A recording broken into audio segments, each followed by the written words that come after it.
L'Espagne s'est imposée par la marque de 1-0 contre le Portugal pour ses huitièmes de finale de la Coupe du Monde 2026. Avec ce résultat, l'équipe espagnole avance en quart de finale et va s'affronter soit contre le Maroc, soit contre la France. Mais vous savez très bien que pour moi, l'équipe inarrêtable de ce tournoi pour le moment est la France et je crois qu'on va avoir une revanche Espagne-France par rapport à l'Euro 2024, rencontre que l'Espagne avait remportée par la marque de 2-1, but de Mbappé, de Lamine, évidemment la frappe de Lamine, incroyable, et but de Dani Olmo, but contre son camp de Koundé, peu importe comme vous voulez l'interpréter, mais bref, une rencontre qui selon moi, contrairement à la dernière Euro, ben, c'est la France qui est favorisée, encore une fois, il ne faut pas courir avant de marcher, on va attendre que le Maroc perde, mais pour moi la France est inarrêtable. Bref, j'ai vraiment hâte de voir ces demi-finales, mais pour aujourd'hui, je m'attendais à plus. Match assez ennuyant. Le Portugal a essayé de jouer un peu avec les sensations du match, a essayé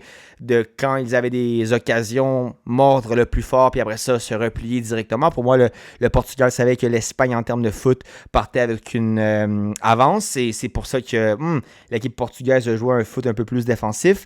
Beaucoup d'individualités du côté du Portugal qui sont bonnes, mais qui comprends pas pourquoi ne savent pas très bien combiner. L'entraîneur, d'ailleurs, c'est un entraîneur qui, depuis la Belgique, en fait, depuis qu'il était à la tête de l'équipe belge, c'est ça, se faisait caractériser par un entraîneur qui avait du mal à trouver un ADN à ses équipes.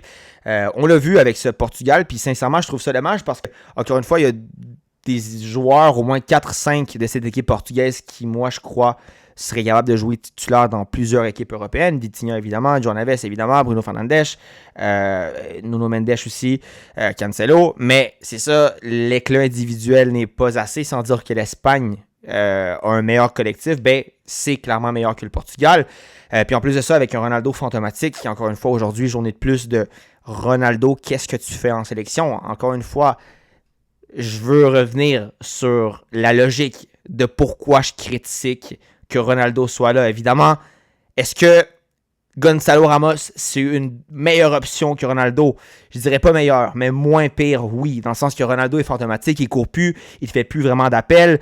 Quand il va essayer de participer au jeu, ben, la seule chose qu'il fait, c'est faire un dribblé nécessaire, puis une passe derrière. Tu sais, je veux dire, Ronaldo, ça fait depuis 4 ans et plus qu'il n'a plus le niveau, en fait, de jouer dans l'élite du foot international, puis par pure envie de continuer à grandir sa trajectoire, ben, il veut se faire convoquer, il continue à vouloir prouver qu'il est à la hauteur, mais clairement, il n'est pas aujourd'hui. On l'a vu, un Ronaldo complètement fantomatique, encore une fois. Est-ce que c'est le fautif principal aujourd'hui? Non, pour moi, la raison pour laquelle le Portugal est éliminé, c'est parce qu'il ne propose rien.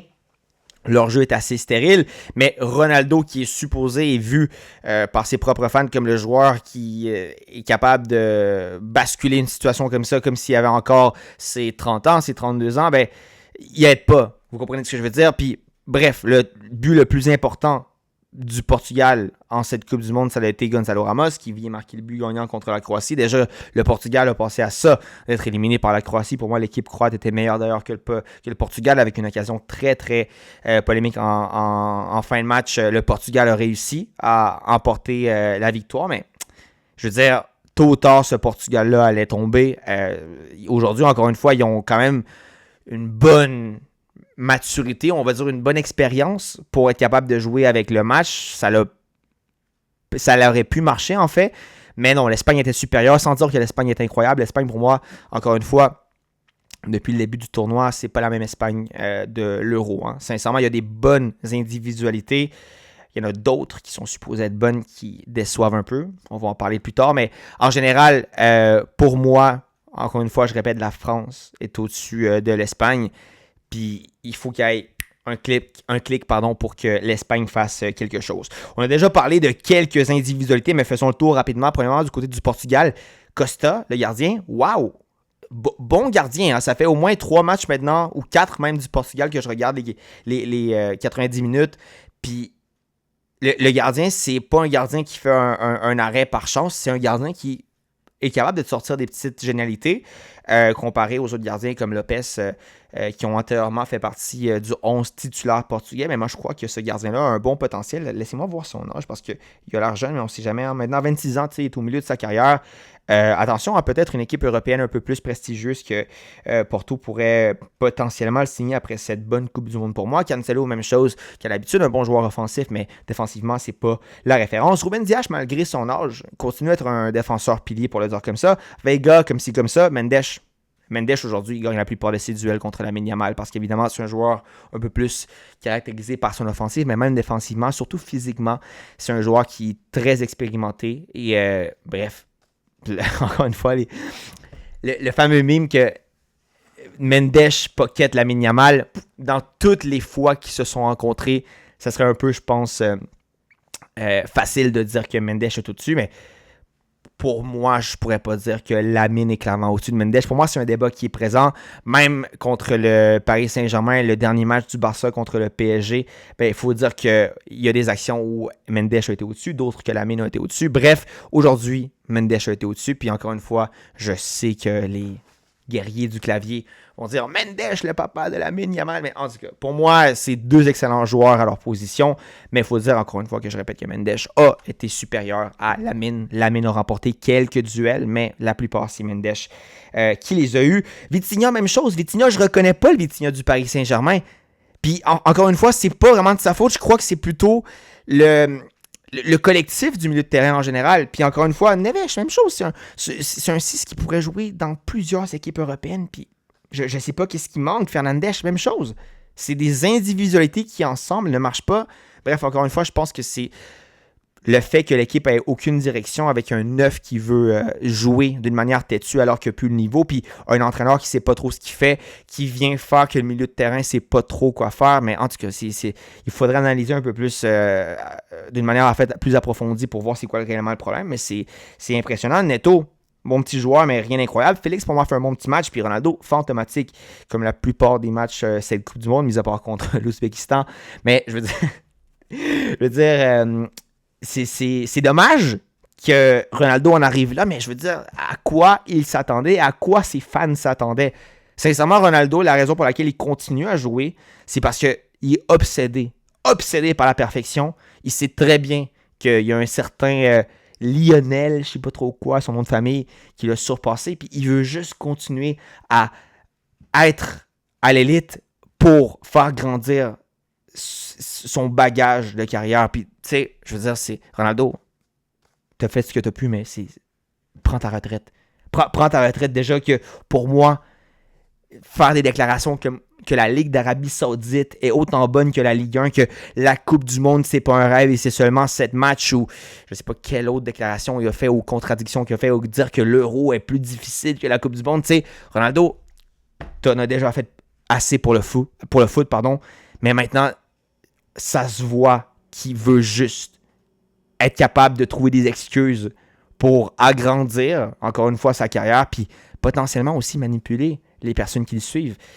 Bref, ça pour dire que je me sens triste d'un côté pour Ronaldo, mais d'un autre côté, juste en raison du karma, pour toutes les déclarations qu'il a dit, et aussi pour toute sa fanbase qui... Je lis les réseaux sociaux, moi, je sais pas dans quelle planète ils vivent, hein. Je sais vraiment pas dans quelle planète ils vivent.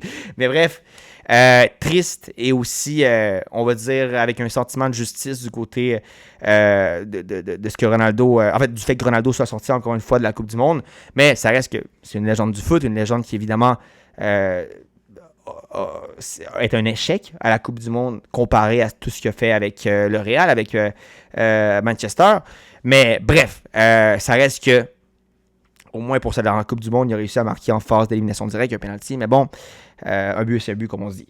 Pour terminer, on y va rapidement du côté de l'Espagne. Oyarzabal, il rate l'immanquable. Oyarzabal, qui était le meilleur joueur du tournoi de l'Espagne en termes de statistiques jusqu'à aujourd'hui. Aujourd'hui, il fait une grande boulette qui aurait pu coûter cher du côté espagnol. Encore une fois, Lamine, comme j'ai dit, 50-50 pour lui. Pas un bon match de Lamine. Puis en général, pour la Coupe du Monde, je peux pas dire que Lamine Yamal fait une bonne Coupe du Monde.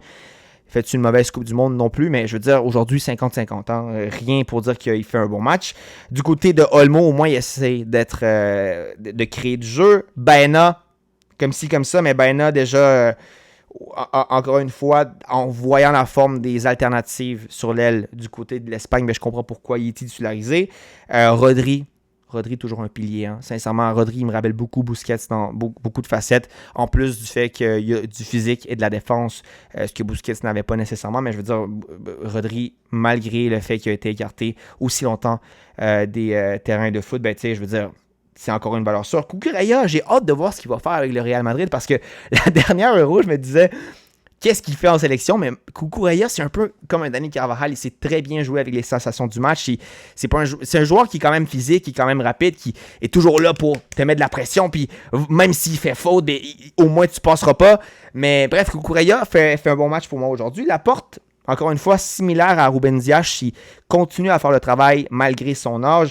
Cubarsí, pour moi, c'est le meilleur joueur du Barça en sélection depuis le début de cette Coupe du Monde. Le seul qui est une valeur sûre, le seul qui, sans dire qu'il fait quelque chose d'impressionnant, ben, est là quand il faut. Il va essayer d'avancer avec le ballon quand il peut. Sinon, il va essayer de la dégager. Bref, il lit très bien le processus du match de l'Espagne malgré son jeune âge. Porro, j'ai été impressionné. Tu vois que c'est un joueur qui est assez limité. Que si l'Espagne avait d'autres options, il serait clairement pas titulaire. Mais pour vrai, il fait le travail. Il comprend bien le jeu. Puis Simone, ben, encore une fois, pas eu besoin de faire beaucoup d'interventions aujourd'hui. Mais ça reste que... Est-ce qu'il est au-dessus de John Garcia? Pour moi, non. Mais peut-être qu'il a plus d'expérience que John Garcia ou même du côté de Raya. Mais c'est ça, je pense qu'en raison de l'expérience, il est au-dessus de ces gardiens-là du côté de l'entraîneur espagnol. Pour terminer, vous aurez peut-être remarqué que je n'ai pas mentionné un joueur du 11 espagnol. Je ne l'ai pas oublié, mais il faut parler de Pedri. Vous savez à quel point j'aime ce joueur-là. Hein? Vous savez que c'est mon joueur préféré du FC Barcelone. Puis depuis qu'il a commencé, qu'il a été transféré de Las Palmas au FC Barcelone, vous savez que c'est mon chouchou. Mais il faut le dire, Pedri fait une Coupe du Monde mauvaise. Une mauvaise Coupe du Monde, j'allais dire médiocre, mais c'est un petit peu fort sur les mots. Mais il fait une mauvaise Coupe du Monde, même proche du très mauvais. Parce que aujourd'hui, c'est pas qu'il apparaît pas. Il apparaît pour les mauvaises raisons. Il fait des déchets techniques, des changements d'ailes qui servent à rien. Ou bien, tu sais, il essaie d'avancer, d'avoir le contrôle qu'il y a au FC Barcelone. Mais pour moi, Pedri, encore une fois, même si je suis son fan, numéro 1, je le préfère à Lamine. Vous savez très bien, depuis qu'il est arrivé de Las Palmas. Mais il faut dire que Pedri, pour moi, c'est le flop de l'Espagne dans cette Coupe du Monde. Surtout parce que la version qu'il montre au FC Barcelone est tellement différente de celle qu'on voit avec l'Espagne. Vraiment déçu, puis je pourrais pas dire que j'ai une explication claire pourquoi le rendement de Pedri a baissé. C'est vrai qu'il a été écarté cette saison pendant quelques semaines, quelques mois. Mais je veux dire, en fin de saison, il a joué. Puis en fin de saison, il jouait beaucoup mieux de ce qu'il joue actuellement avec l'Espagne. Est-ce que c'est parce qu'il y a moins de protagonisme avec l'Espagne? Non plus, parce que tu sais, ça reste que il est entouré de Olmo, de Lamine, puis le travail que j'ai l'impression que l'entraîneur veut de lui en Espagne, c'est pas mal le même travail que Flick demande de lui au FC Barcelone. On dirait qu'il est moins en confiance, il essaye des affaires, puis ça marche pas, puis dans un certain cercle vicieux. Mais pour moi, Pedri, c'est l'échec en termes d'individualité de l'Espagne. Pas parce qu'il fait erreur sur erreur, mais surtout parce qu'il nous a tellement habitués à mieux que je suis vraiment déçu de Pedri. Mauvaise Coupe du Monde pour moi du joueur espagnol. Bref, à suivre, qu'est-ce qui va se passer avec la France. Encore une fois, Maroc ou la France. Ben moi, imaginez le Maroc passe. Imaginez, je me prends le karma puis c'est le Maroc qui passe. Ça serait incroyable, mais je pense pas. La France, Kylian et compagnie sont inarrêtables. Mais on va voir qu'est-ce qui va se passer. Mais bref, pour moi, l'Espagne était favorite. Match qui a été ennuyant, mais finalement a été remporté par la meilleure équipe des deux. Puis bien hâte de voir la suite. Mais moi, je crois que cette Espagne, sans dire que c'est une mauvaise équipe, ben, fait certainement moins trembler les adversaires comme elle le faisait à l'Euro 2024. Un gros shout-out à ceux qui ont vu le débrief d'aujourd'hui. On se voit demain pour le prochain, mais si ce n'est pas demain, ça va être une prochaine fois. À plus!